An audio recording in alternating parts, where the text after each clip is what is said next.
If you've been told you're too sensitive your entire life, if you cry at movies that don't make other people blink, if you feel drained after being around people for just an hour, society has a word for you: weak. They tell you that you need thicker skin, that you take things too personally, that something is wrong with you. You probably feel broken, like you're the only one who can't handle what everyone else finds normal. But neuroscience reveals something shocking.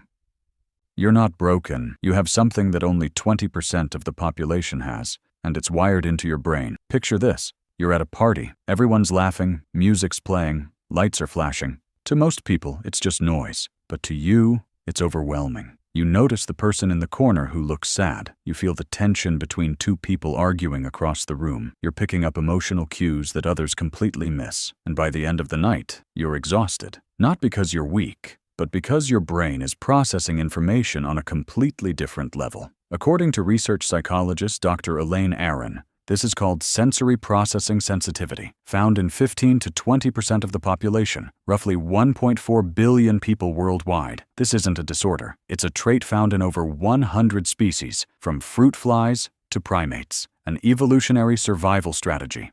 Here's where it gets interesting. When scientists put highly sensitive people into brain imaging machines, something remarkable showed up. Their brains lit up differently. Areas tied to empathy, awareness, emotional processing showed significantly higher activity.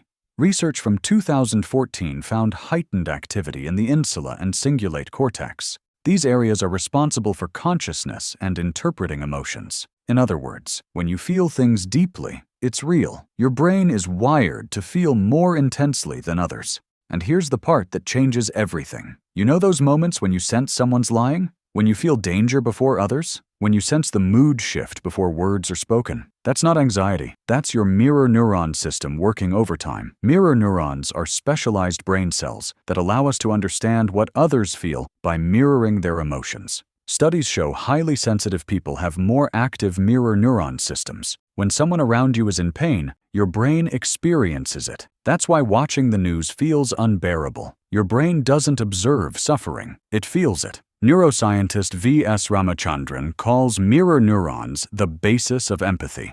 For highly sensitive people, this system is hyperactive. You're not overreacting. You're experiencing other people's emotions in your own nervous system.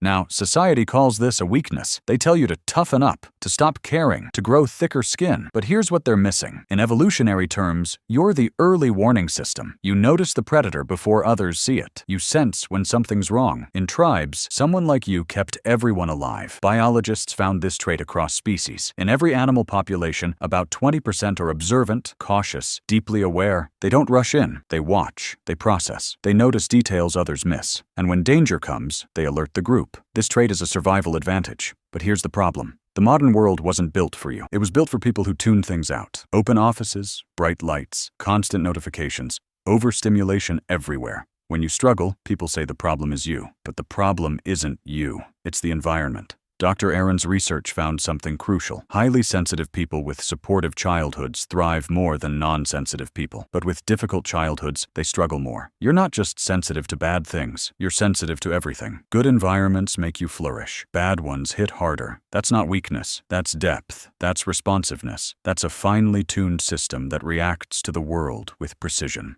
And let's talk about what this gives you. You notice beauty others miss. You connect with art, music, nature on levels most never experience. You form deeper relationships because you understand what people feel. Research shows highly sensitive people score higher on empathy, creativity, and depth of processing. The Dalai Lama called empathy the most precious human quality.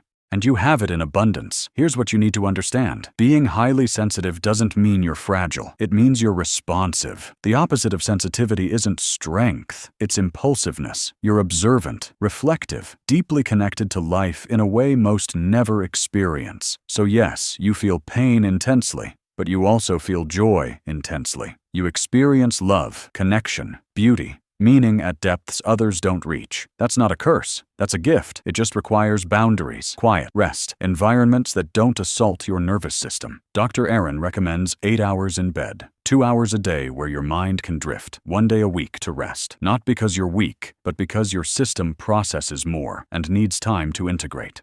The truth is, highly sensitive people might be the ones who save us. You're the ones noticing what's broken. The artists, healers, advocates who feel injustice and can't ignore it. That sensitivity, that refusal to numb out, that's what changes things. So stop apologizing for feeling deeply. You were never meant to be numb. You were built to be the antenna, the sensor, the one who notices what others miss. In a world that's disconnected, that might be the most important role of all. If this resonates with you, hit that subscribe button. And if you're highly sensitive and finally feel seen, drop a comment. I read every single one. Thanks for watching.